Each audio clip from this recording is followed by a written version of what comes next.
नमस्कार दोस्तों, आप सभी का इस चैनल में स्वागत है। हमारे इस वीडियो में आज हम लोग सीखेंगे मंगल का धनु राशि की कुंडली या धनु लग्न की कुंडली में क्या प्रभाव होता है। यानी मंगल लग्न भाव में हो और यहाँ पर 9 लिखा हो, तो ऐसी स्थिति में मंगल इस कुंडली पर क्या प्रभाव रखते हैं, इसका क्या असर होगा, उसके बारे में हम लोग इस वीडियो में सीखेंगे और जानेंगे।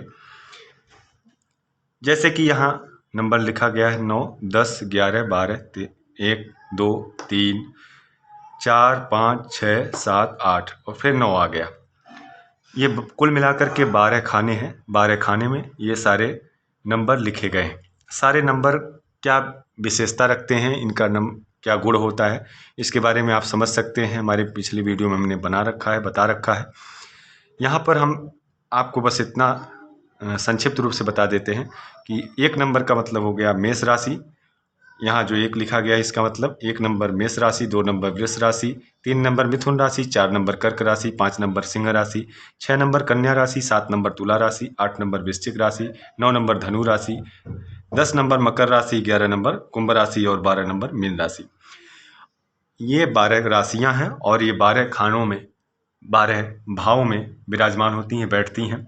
कुल मिलाकर के अक्स है हमारे आसमान का। जब कोई बच्चा जन्म लेता है तो उस समय में जो ग्रहों की और इन राशियों की स्थिति होती है, वही अक्स कुंडली के रूप में छापा जाता है, कुंडली के रूप में बनाया जाता है और फिर उसमें काल गणना के अनुसार, ग्रहों की गणना के अनुसार और उनके प्रभाव के अनुसार उनके बारे में प्रकथन या उनके बारे में कुछ विश्लेषण, विशेष विवेचना, गुण दोष के बारे में बताया जाता है कि जीवन में कैसे कैसे क्या चक्र आने हैं, कैसे रहने वाला है। तो आइए इस वीडियो को शुरू करते हैं। हमें मंगल अगर पहले भाव में आपको पता होगा विराजमान हो जाएं, और यहाँ पर आप देख रहे हैं 9 ग्रह हैं, इनके गुण भी सामूहिक रूप से ग्रुप अनुसार होते हैं, इसको भी आप देख सकते हैं। अभी मंगल अगर किसी के प्रथम भाव में विराजमान हो तो ऐसी स्थिति में ये मांगलिक योग भी बना लेते हैं, यानी ऐसा चार्ट मांगलिक हो जाता है।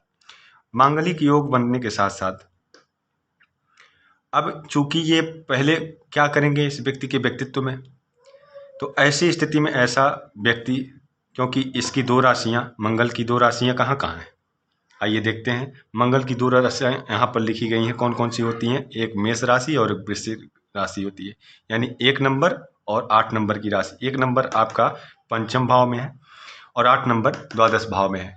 द्वादश और पंचम के स्वामी होकर के मंगल यदि लग्न भाव में धनु राशि के साथ बैठे हों, तो ऐसी स्थिति में ऐसे व्यक्ति, ऐसे जातक या जातिका स्वभाव से पराक्रमी, स्वभाव से थोड़े से उग्र स्वभाव के होंगे, क्योंकि मंगल हैं यानी गुस्से वाले होंगे। ऐसे लोग मध्यम कद के प्राय होते हैं और इनका कलर या रंग जो होता है, शारीरिक रंग, वह साफ गौर वर्ण होता है। गेहूं कलर का से भी आप बोल सकते हो, साफ होता है। और ऐसे लोग तेजस्वी स्वभाव के होते हैं, श्रेष्ठ होते हैं शिक्षा के मामले में, क्योंकि ये केंद्र में बैठे हुए हैं किसके स्वामी होकर के, शिक्षा भाव के, शिक्षा भाव के स्वामी होकर के बैठे हैं केंद्र में। तो ऐसी स्थिति में ऐसे जातक श्रेष्ठ शिक्षा प्राप्त करते हैं, शिक्षित व्यक्ति होते हैं, बुद्धिमान होते हैं और विख्यात होते हैं। चूंकि यहाँ पर विख्यात प्रसिद्धि दिलाएगा विदेश में होने की वजह से, इनका स्वामी जो है केंद्र भाव में है, तो ऐसी स्थिति में ऐसे लोग काफ़ी विख्यात होते हैं, महत्वाकांक्षी होंगे ही होंगे। ये इनके लग्न का ही नेचर है। ऐसे लोग लग्न में या व्यक्तित्व में आप पाएंगे कि ऐसे लोग बड़े महत्वाकांक्षी हैं, खुद को लेकर के हमेशा सम्मान और आगे बढ़ने की प्रभुत्व मादा लगी रहती है ऐसे लोगों में। ऐसे लोग शारीरिक गठन जो होता है ऐसे लोगों का, बहुत फुर्तीला और चुस्त दुरुस्त वाला शरीर, या इनका बनावट जो होता है इस तरह से होता है, चुस्त दुरुस्त, और आप बोल सकते हो कि फुर्तीले नेचर के होते हैं। अब बात करेंगे कि ऐसे लोग कोई काम करना हो तो एक चीज़ तो तय है कि डिसीजन लेने में पीछे नहीं हटते, निर्णय तुरंत लेते हैं। लेकिन ऐसे लोग सुख भी इनकी जो दृष्टि पड़ती है, इनकी पहली जो दृष्टि पड़ती है चतुर्थ भाव पर पड़ती है। कैसे? चौथी दृष्टि पड़ती है, 1 2 3 4। चौथी दृष्टि मीन राशि पर पड़ने से ऐसे लोग सुख, भूमि वहन, भूमि हो गया, वाहन हो गया, है ना, भवन हो गया, या जो भी सुख सुविधाएं लग्जरीज कह लीजिए, इनके बारे में सुख तो मिलता है, लेकिन ये ऐसे लोग कभी संतुष्ट नहीं होते। यानी एक भूख बनी रहती है, एक आया दूसरे की एक चाहत बनी हुई है, और वो चैन नहीं होता है। सुख तो रहेगा, सब कुछ रहता है, लेकिन चैन नहीं रहता। यानी भूमि भवन वाहन और जो लग्जरीज है वो भी रहती है इनके पास, लेकिन ऐसे लोग संतुष्ट नहीं होते उस चीज़ का भोग कह लीजिए, मानसिक रूप से मन स्तर पर नहीं करने में, बल्कि मन कहीं और आगे पाने की लालसा में लगा रहता है। अब बात करेंगे इनकी सप्तम दृष्टि की। तो चौथी दृष्टि तो यहाँ डाल रहे हैं, पांचवी, छठवीं, सातवीं। सातवीं जस्ट सामने डाल रहे हैं, यानी मिथुन लग्न, मिथुन राशि पर, जो कि बुध की राशि है। मिथुन राशि तीसरे नंबर की आप देख रहे हैं, और ये बुध की राशि है। अब इस पर होने से ऐसे जातक का जो दाम्पत्य या जातिकाएं हैं, दाम्पत्य जीवन, मैरिज लाइफ, इस पर प्रभाव पड़ता है। तो इस पर क्या प्रभाव पड़ता है इसको जानते हैं। मैरिज लाइफ में वैचारिक अनबन की स्थिति बनती है, क्योंकि स्वभाव इनका उग्र है तो दूरदर्शी, लेकिन जल्दबाजियाँ होती हैं। और इनका जो पार्टनर है वो बचकाने स्थिति में होते हैं, यानी प्रेजेंट में ही रहना, और स्वभाव में सौम्यता होने की वजह से, एक बच्चे की जैसी स्थिति होने की वजह से आप देखेंगे तालमेल बनाने में, सामंजस्य बिठाने में इनको समस्या आती है, और तनाव की स्थितियाँ जीवन में बनती रहती हैं। अगर गणेश जी की या हनुमान जी के मंदिर में जाने के साथ साथ में गणेश जी की पूजा आराधना करते हैं और बच्चों का विशेष ख्याल रखते हैं, तो दाम्पत्य जीवन को अच्छा बनाया जा सकता है, और अपनी समझदारी से। फिर अब हम बात करेंगे इनकी तीसरी दृष्टि, जो कि अष्टम दृष्टि होती है। आठवीं दृष्टि इनके अष्टम भाव पर पड़ती है। इनकी दृष्टि आठवें भाव पर यानी कर्क राशि पर पड़ती है। कर्क राशि पर पड़ने से इनकी ये कर्क राशि यहाँ नीच राशि हो जाती है। गुरु की जहाँ ये उच्च राशि है, वहीं ये मंगल की नीच राशि है। तो यहाँ पर पढ़ने की वजह से इसके स्वामी हैं चंद्रमा। चंद्रमा सौम्य और इमोशंस के कारक हैं, तो भावनाओं के कारक हैं। तो अब इस स्थिति में ऐसे व्यक्ति कहीं ना कहीं मंगल की अष्टम दृष्टि होने से आयु में वो जीवन में असंतोष की स्थितियां आती हैं, और ऐसे लोग किसी न किसी प्रकार से अपने मुखाकृति में कोई चिन्ह अवश्य घटनाओं के माध्यम से, या कह लीजिए किसी दुर्घटना से रहता है, बनता है। ये और ग्रहों के प्रभाव पर भी निर्भर करता है, कि केवल ऐसा नहीं है कि ये मंगल ही सब कुछ कर देंगे। ये आप और ग्रहों की स्थितियों को जब समझ लेंगे तो धीरे धीरे आप इस निष्कर्ष पर पहुंचेंगे कि क्या क्या प्रभाव और निष्कर्ष निकलता है। लेकिन मूलतः ये जानकारी रहेगी कि मंगल का क्या प्रभाव है, डिग्री वाइज क्या है। तो डिग्री वाइज तो आगे चर्चा करेंगे, अभी बस इतना संक्षिप्त में समझते चलें। तो ये रहा। अब यहाँ पर करें तो क्या करें। एक तो सोमवार के दिन ऐसे लोग शिव जी के मंदिर में दूध चढ़ाएं, या शिव जी को सफ़ेद पुष्प चढ़ाएं, तो भी इनके जीवन में दुर्घटनाओं से और जो भी असंतोष की स्थितियां रहती हैं उनसे इनको लाभ मिलेगा। साथ ही साथ में अब हम बताना चाहेंगे कि अब हमारी इस वीडियो में आप लोगों को देखने के लिए तो बहुत बहुत आभार, धन्यवाद। और हमारी जो अगली वीडियो है उसमें कुछ चर्चा हम करेंगे, मंगल दूसरे भाव में जाते हैं तो क्या प्रभाव रखते हैं, और साथ ही साथ में ये चर्चा करेंगे कि धनु लग्न की कुंडली है और उसमें अगर मंगल दूसरे भाव में जाते हैं तो क्या प्रभाव बनाते हैं। इसके अलावा हम इसी वीडियो में आपसे चर्चा करेंगे कि कुंडली का प्रभाव कुछ होता भी है कि ऐसे ही इसको हम लोग सीखते हैं या अपने जीवन में पढ़ते हैं। तो इस टॉपिक के लिए संक्षिप्त तो इस वीडियो में हम बता दे रहे हैं। हमारी जो समझ है, हमारे गुरुजी ने जो हमको बताया है, उनकी जो समझ रही है, उन्होंने ये बताया है कि इस दुनिया में किसी चीज़ को आप नकार नहीं सकते और किसी चीज़ को आप पूर्णतः स्वीकार नहीं कर सकते, क्योंकि धरती स्वर्ग और नरक का मिला जुला संगम है। तो इसीलिए यहाँ पर न तो पूर्णतः सुख है और न तो पूर्णतः दुख है। इसलिए बीच का माध्यम बनाया गया है कि आपको सुख भी भोगना पड़ेगा, दुख भी भोगना पड़ेगा। बात करेंगे कि कुंडली फुंडली कुछ होती है। कई लोग ऐसे कहते हैं कुंडली फुंडली कुछ नहीं होती। पहली चीज,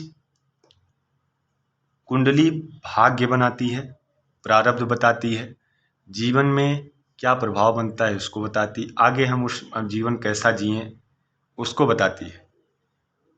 लेकिन कुंडली हमारे जीवन को नहीं बदल सकती। अगर आप ये सोचते हैं कुंडली हमारे जीवन को बदल देगी तो ऐसा कतई नहीं हो सकता है, पहली चीज।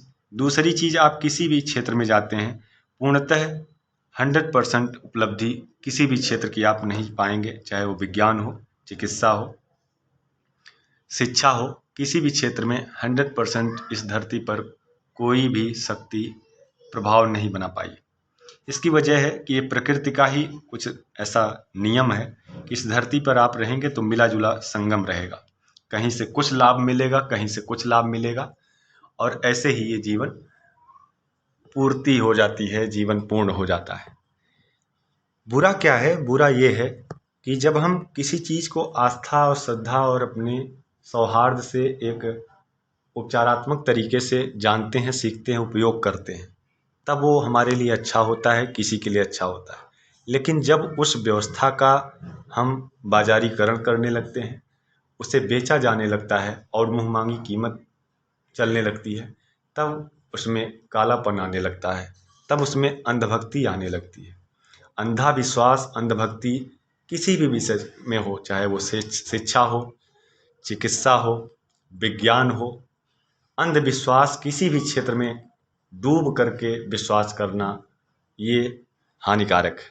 चाहे ये ज्योतिष हो, चाहे आपके व्यवहारिक जीवन हो, कहीं पर भी अंधा विश्वास नहीं होना चाहिए। ये हमारे लिए एक माध्यम है, हमारे जीवन को सुचारू बनाने के लिए। मैं यहाँ पर ये कहना चाहूँगा कि सर्वप्रथम इस धरती पर कर्म ही प्रधान है। आपका भाग्य, पहले आपने जो कर्म किया वो भाग्य कर्म की बदौलत ही बना है, और जो आज का भाग्य है ये आज तो पूरा हो जाएगा, लेकिन अगला भाग्य जो बनेगा वो आपके कर्म से बनेगा। इसलिए कर्म को प्रधानता अवश्य देकर इस धरती पर रहना है। कर्म करके हम अपने जीवन को आसान बना सकते हैं। किसी को भाग्य से प्रारब्ध अच्छा था, भाग्य से अच्छा मिल गया, लेकिन हरदम अच्छा रहेगा ऐसा नहीं है। ये धरती का नियम ही है, उतार चढ़ाव आना जाना है, लेकिन उतार भी कुछ न कुछ हमें देकर जाने वाला है, और हमारे साथ में यानी दुख की स्थितियां भी हमको कुछ न कुछ दे करके जाने वाले हैं, और लाभ ही देते हैं। बस उसको हम उस रूप में हम इंद्रिय भोग में नहीं समझ पाते, तो उस रूप में हम उसको नहीं लेते। नहीं तो दुख बहुत कुछ दे करके जाने वाले हैं, और हमारे बुरे दिन हमको बहुत कुछ दे करके जाने वाले हैं, जो कि सुख के दिनों में हमें संयम और धैर्य बनाता है, हमें आगे बढ़ने के अवसर देता है, अवसर के साथ में तालमेल बनाने की सीख देता है। अगर वो ना हो तो बदलते वक्त में जब हमें ऊंचाई मिलने लगती है, सफलता मिलने लगती है, उस स्थिति में खुद को हम संभाले कैसे, ये बिना बुरे दिन देखे आप अच्छे ढंग से उसको व्यवहारिक रूप में संजो नहीं पाएंगे। इसलिए प्रकृति के नियम है, दोनों देती है, एक थपेड़े देती है और एक तरफ कभी मीठा मीठा एहसास भी देती है, खुशी वाला, आनंद वाला। तो न तो पूर्णतः सुख है, न तो पूर्णतः दुख है, और जीवन इन्हीं स्थितियों में होकर गुजरता है, शायद इसीलिए जीवन अच्छा होता है। और ये रहा हमारा अनुभव। किसी पर बेमतलब अगर आपका विश्वास नहीं है तो टीका टिप्पणी करने की आवश्यकता नहीं है। किसी भी आस्था में, किसी भी भावना में आप समझदार हैं, धीरे से आप वहाँ से हट जाइए, कोई ज़रूरत नहीं है। अगर आपके समझ से परे है तो निश्चित रूप से आपके काम का नहीं है, छोड़ दीजिए, आगे बढ़िए। जो जीवन में आपके समझ में आ रहा है वो आपके काम का है, उस पर आप चिंतन मनन करें और आगे बढ़ें। ये विचार हमारा है, हम अपने लिए भी ये अपनाते हैं और आप सबके लिए भी। व्यर्थ का किसी पर तर्क करना, कुतर्क करना, अपना भी समय और दिमाग और मन को भ्रमित करना होता है और गंवाना होता है, और दूसरे के लिए तो होता ही है। दूसरा भी अगर अपना ध्येय लेकर चल रहा है तो वो तो प्रभावित होगा नहीं, आप ही प्रभावित होंगे। इससे बेहतर है कि जीवन में आप आगे बढ़ते रहें और जो चीज़ें आपके काम की हैं उन्हें धारण करते रहें, जो आपके काम की नहीं है, समझ में आती हैं, उन्हें आप छोड़ सकते हैं। ये आपके स्वविवेक पर निर्भर करता है और ये आपके अपने भाव पर निर्भर करता है। यहाँ पर कुंडली का मतलब निश्चित रूप से प्रभाव होता है, और पूर्णतः ज़िंदगी में किसी चीज़ का प्रभाव नहीं है और ना तो पूर्णतः ज़िंदगी को बदला जा सकता है। आजकल लोगों ने बताया है कि किसी ने खूब सारे रुपए दिए और खूब सारी सफलता उसको बिजनेस में मिला। देखिए, जितना ज़्यादा रिस्क उतना ज़्यादा कीमत आप दे रहे हो, आपको मिल सकता है, लेकिन आपके पास क्या है खोने के लिए, आपके स्वविवेक पर निर्भर करता है। कितना आपको खोना चाहिए, कितना आप दे सकते हो, कितना मिलने वाला है। निश्चित रूप से इन सब का समागम आप अच्छे से समझते हैं और समझदार भी हैं। ये आपके लिए, न केवल आपके लिए बल्कि हमारे लिए भी एक चिंतन और मनन का विषय है, इसलिए हमने सोचा कि इसे डाला जाए। और कई बार क्या है कि बिना समझे सोचे लोग कुछ भी कह बैठे और मान बैठते हैं, उस पर भरोसा न करें। आप अपने अनुभवों पर चीज़ें देखें और आगे बढ़ें, तो वो जीवन में आपके लिए काफ़ी कारगर और सहायक सिद्ध हो सकती है। हाँ, कुछ अनुभवी और ज्ञानी व्यक्तियों की बातें आप अवलोकन ज़रूर करें, क्योंकि अनुभव से डगर आसान हो जाती है, रास्ता आसान हो जाता है। इसी के साथ अब इस वीडियो को हम समाप्त करते हैं, और यदि वीडियो अच्छा लगे तो आप सभी को निवेदन है कि लाइक, शेयर, सब्सक्राइब करें। वीडियो देखने के लिए आप सभी को धन्यवाद, आभार।